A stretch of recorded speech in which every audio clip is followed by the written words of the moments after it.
नमस्कार साथियों। तो कैसे हैं आप सब? आई होप आप बहुत अच्छे से होंगे और एग्जाम्स की तैयारी कर रहे होंगे।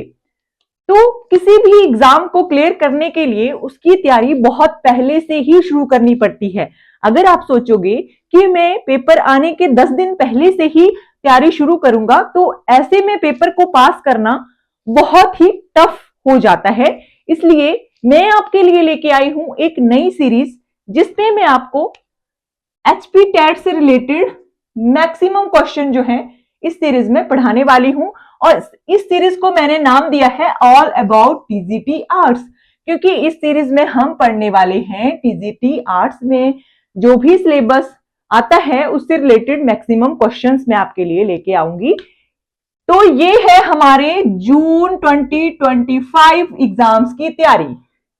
तो ये एचपी टैट जो है, अगर आपका क्लियर हो गया है तो बहुत अच्छी बात है। अगर नहीं हुआ है तो मेरे चैनल पर जुड़े रहिए और आपका जो एचपी टैट है वो क्लियर हो जाएगा। तो यहाँ पे हम आज की क्लास में पढ़ेंगे एचपी जीके। उसी तरह से कुछ वीडियोस में आपके लिए एसएसटी से रिलेटेड भी क्वेश्चंस लेके आऊंगी, क्योंकि आपको पता है एसएसटी के 60 क्वेश्चन जो हैं वो टीजीटी आर्ट्स के टैट में आते हैं। तो आज की इस वीडियो में हम पढ़ेंगे एचपीजीके का जो पहला टॉपिक है हिमाचल प्रदेश का इतिहास। उससे रिलेटेड मैं आपके लिए 10 क्वेश्चन लेके आई हूं और इन क्वेश्चंस में आपके लिए ऑप्शन के साथ ये क्वेश्चन लेके आई हूं ताकि आपके लिए इन क्वेश्चंस को सॉल्व करना आसान हो जाए। और इसी वीडियो में आपको बता दूं कि ये जो जितने भी क्वेश्चंस हैं ये उस पॉइंट ऑफ व्यू से भी इंपॉर्टेंट है, क्योंकि ये सभी जो हैं ये प्रीवियस ईयर्स के क्वेश्चन हैं। और ये जो कौन से ईयर में ये क्वेश्चन आए हैं वो ईयर भी मैं आपके लिए साथ में लिखकर लेके आई हूं। तो शुरू करते हैं हम आज की ये क्लास। तो आज की क्लास में हम पढ़ेंगे हिमाचल प्रदेश के इतिहास का स्रोत टॉपिक जो है उसकी हम बात करेंगे। तो सबसे पहले नंबर पर का जो क्वेश्चन है वो है भारत के किस प्राचीन ग्रंथ में खस का वर्णन है? भारत के किस प्राचीन ग्रंथ में खस का वर्णन है? तो ये क्वेश्चन जो है ये 2016 के एग्जाम में आया हुआ है। ये मतलब एचपी टैट के ही क्वेश्चन नहीं है, ये आपको किसी ना किसी एग्जाम में आया हुआ क्वेश्चन है। तो ये इसमें से हमें 4 ऑप्शन दे रखे हैं यहाँ पे, भगवत पुराण, वायु पुराण, बृहत संहिता या उपरोक्त सभी। तो आपने यहाँ पे क्वेश्चन हमसे ये पूछा गया है कि कौन से प्राचीन ग्रंथ में, भारत के कौन से प्राचीन ग्रंथ में खस का जो वर्णन है वो मिलता है? तो यहाँ पे इसका सही आंसर होगा उपरोक्त सभी। तो भगवत पुराण में, वायु पुराण में, बृहत संहिता, इन तीनों में ही खस का वर्णन जो है वो हुआ है। तो यहाँ पे मैं आपको बता दूं कि इसी क्वेश्चन से आपके 2 क्वेश्चन बन जाते हैं। एक तो ये क्वेश्चन हो गया और एक ये हो गया कि हमारे जो प्राचीन ग्रंथ आपसे पूछे जा सकते हैं ऑप्शंस देके। तो ये तीनों जो हैं इनका नाम आपने याद रख लेना है, भगवत पुराण, वायु पुराण और बृहत संहिता जो है ये भारत के प्राचीन ग्रंथ हैं। तो ये 2 क्वेश्चन, इसी क्वेश्चन में से 2 क्वेश्चन हमारे बन जाते हैं यहां से। और आपने अगर मेरी क्लास में बैठना है तो प्लीज कॉपी और पेन लेकर बैठे और जो भी क्वेश्चंस मैं आपको बता रही हूं इनको नोट डाउन कर ले, ताकि आपको एग्जाम्स के जब बहुत कम दिन रह जाएंगे तो आप उन क्वेश्चंस को रिवाइज कर सको। तो नेक्स्ट क्वेश्चन ये है, औदुंबर औदुंबर किस साधु के साथ अपना संबंध जो है वो जोड़ते हैं? औदुंबर जो थे, इनमें से बहुत सारे क्वेश्चंस आते हैं। औदुंबर टॉपिक को आपने जरूर पढ़ के जाना है। ये जो औदुंबर थे ये कौन से साधु के साथ अपना संबंध जोड़ते थे? और ये 2016 का प्रीवियस मतलब ईयर का क्वेश्चन आप कह सकते हो, ये 2016 में आया हुआ है। यहाँ पे पहला ऑप्शन है वशिष्ठ, दूसरा है भृगु, तीसरे नंबर पर है विश्वामित्र और चौथे पर है पराशर। तो आपने बताना है कि किस ऋषि के साथ या किस साधु के साथ ये जो औदुंबर हैं अपना संबंध बताते हैं। तो इसका सही आंसर होने वाला है विश्वामित्र। विश्वामित्र जो थे इनके साथ औदुंबर जो है वो अपना संबंध जो है वो बताते हैं। नेक्स्ट क्वेश्चन है हमारा, कुलिंद स्थायी रूप से कहां निवास करते थे? ये जो कुलिंद हैं ये कहां निवास करते थे ये आपने बताना है। तो ये क्वेश्चन जो है ये 2018 का क्वेश्चन है और यहाँ पे ऑप्शन में हमें दे रखा है कांगड़ा, शिमला और सिरमौर, कुल्लू या किन्नौर। तो इसका सही आंसर होने वाला है ऑप्शन नंबर 2, शिमला और सिरमौर। शिमला और सिरमौर कुलिंद जो रहते थे वो वहां उनका स्थायी रूप से निवास स्थान था। कहां पे? शिमला और सिरमौर में। शिमला और सिरमौर में कुलिंदों का स्थायी निवास स्थान था। ये क्वेश्चन भी इंपॉर्टेंट है, ये 2018 में आया हुआ है। नेक्स्ट 4 नंबर क्वेश्चन है कि ऋग्वेद में वर्णित दिवोदास और शांभर के बीच युद्ध कितने वर्षों तक चला था? और ये क्वेश्चन जो है ये 2006 का क्वेश्चन है।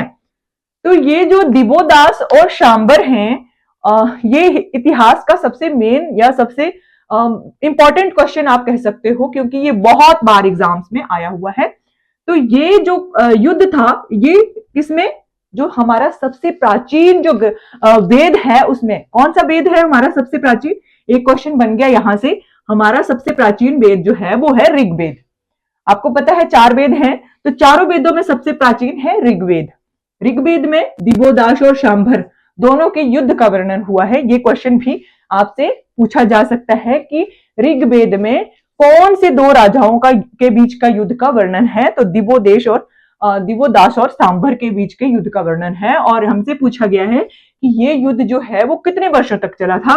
तो ये युद्ध जो है 10 वर्ष, 15, 40 या 35, तो इसमें से सही आंसर जो है वो होगा 40 वर्ष तक ये युद्ध जो है वो चला था शांभर और दिवोदास के बीच में। नेक्स्ट क्वेश्चन हमारा ये रहेगा कि सिकंदर ने किस वर्ष ब्यास नदी के तट पर कदम रखा था? सिकंदर ने कौन से वर्ष में ब्यास नदी के तट पर कदम रखा था? और ये भी 2006 का क्वेश्चन है। तो यहाँ पे है 221 एडी, 326 बीसी, 550 एडी और 50 बीसी। तो इसका सही आंसर होगा 326 बीसी। इस ईयर में या इस सन में जो सिकंदर हैं उन्होंने ब्यास नदी के तट पर अपना कदम रखा था या वहां पर आए थे। तो नेक्स्ट क्वेश्चन है हेनस्वांग ने भारत की यात्रा किस वर्ष की थी? और ये क्वेश्चन बहुत ही ज्यादा इंपॉर्टेंट है क्योंकि ये बहुत बार एग्जाम्स में पूछा जा चुका है। हेनस्वांग जो थे उन्होंने भारत की यात्रा कब की थी? ये जो है ये एक चीनी यात्री हैं। हेनस्वांग जो थे ये एक चीनी यात्री थे। तो ये कब भारत आए थे? इन्होंने भारत की यात्रा कब की थी? इस क्वेश्चन में पूछा गया है। तो आपसे पूछा जा सकता है कि हेनस्वांग जो थे वो कहाँ के मूल निवासी थे या कहां से आए थे भारत में? तो ये आपने याद रखना है, ये चीन के यात्री थे जो भारत में आए थे। तो ये हैं 629 बीसी या 600 बीसी या 629 एडी या 500 एडी। तो इस क्वेश्चन का सही आंसर होगा 629 एडी में जो हेनस्वांग थे उन्होंने भारत की यात्रा की थी। नेक्स्ट क्वेश्चन है हमारा 7th नंबर का और इस क्वेश्चन में हमसे पूछा गया है कि नगरकोट का किला कब तक तुर्कों के कब्जे में रहा था? नगरकोट का जो किला है ये तुर्क यानी कि मुगल जो थे तुर्कों के कब्जे में कब तक रहा था? यानी कि जो महमूद गजनबी थे उनके कब्जे में ये कब तक रहा था? तो ये 2015 का क्वेश्चन है। तो ये आपने बताना है कि ये कब तक कब्जे में रहा था। ऑप्शन नंबर 1 1192 ईस्वी तक, 1043 ईस्वी तक, 1092 ईस्वी तक या 1095 ईस्वी तक। तो इसका सही आंसर होगा 1043 ईस्वी तक। ये जो है नगर का कोट का किला वो तुर्कों के कब्जे में रहा था। नेक्स्ट क्वेश्चन है हमारा महमूद गजनबी द्वारा कांगड़ा का किला किस वर्ष लूटा गया था? ये बहुत इंपॉर्टेंट क्वेश्चन है और ये बहुत बार एग्जाम्स में आता है। टीजीटी जो टैट है उसका ये फेवरेट क्वेश्चन आप कह लो कि ये बहुत बार क्वेश्चन जो है वो पूछा जा चुका है और पूछा जाता है। तो ये जो महमूद गजनबी थे, ये कांगड़ा का किला इन्होंने किस वर्ष लूटा था? तो इन्होंने 2012 का ये क्वेश्चन है प्रीवियस ईयर का। और यहाँ पे हमारे पास ऑप्शन है 1009, 1005, 1007 या 1004। तो इन्होंने जब कांगड़ा का किला जो लूटा था या उस पर कब्जा किया था, ये किया था 1009 में। इसका सही आंसर है 1009। 1009 में कांगड़ा का किला जो है उसको नगरकोट या कांगड़ा, नगरकोट का किला या कांगड़ा का किला जो है ये महमूद गजनबी द्वारा 1009 में लूटा गया था। ठीक है, ये क्वेश्चन बहुत बार एग्जाम्स में आ चुका है। नेक्स्ट क्वेश्चन है, अशोक द्वारा हिमाचल में बौद्ध धर्म के प्रचार के लिए किस भिक्षु को भेजा गया था? तो बौद्ध धर्म के प्रचार के लिए यहाँ पे 4 ऑप्शन दे रखे हैं। ये 2 ऑप्शन मैं लिख नहीं पाई हूं। यहाँ पे हमारे पास 2 ही ऑप्शन है, मध्यम और उपरोक्त में से कोई भी नहीं। तो ये जो मध्यम थे, इनके द्वारा, इनको अशोक के द्वारा हिमाचल में बौद्ध धर्म का प्रचार करने के लिए इस भिक्षु को भेजा गया था, यानी कि उनका नाम था मध्यम। आपने याद रखना है, मध्यम नाम के जो बौद्ध भिक्षु थे, इनको अशोक के द्वारा हिमाचल में बौद्ध धर्म के प्रचार के लिए भेजा गया था। नेक्स्ट क्वेश्चन है हमारा, और 10th नंबर का ये क्वेश्चन है, फिरोज शाह द्वारा कितनी पुस्तकों का फारसी में अनुवाद करवाया गया था? और ये 2 बार, 2006 और 2008 में ये 2 बार क्वेश्चन आ चुका है। फिरोज शाह जो थे, फिरोज शाह तुगलक जो थे, उनके द्वारा कितनी पुस्तकों का फारसी में अनुवाद करवाया गया था? और ये पुस्तकें कहाँ पे रखी गई थी, कहाँ से ये पुस्तकों को लूट कर लेके गए थे? ये क्वेश्चन भी आपसे पूछा जा सकता है। तो इन्होंने करवाया था 1300 पुस्तकों का अनुवाद, और ये ज्वालामुखी मंदिर से इन पुस्तकों को लूटकर या चुराकर जो है वो ले गए थे। ये भी क्वेश्चन आपने याद रखना है, कहां से? ज्वालामुखी मंदिर से ये इन पुस्तकों को चुराकर या लूटकर ले गए थे। और ये 1300 पुस्तकें थी जिनका इनके द्वारा फारसी में अनुवाद जो है वो करवाया गया था। तो आज की क्लास में बस इतना ही। आई होप आपको ये वीडियो अच्छी लगे।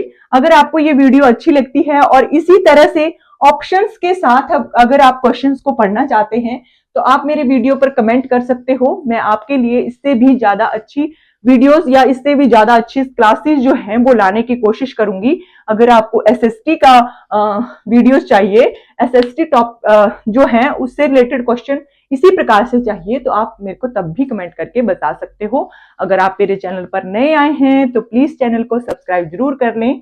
Thank you for watching.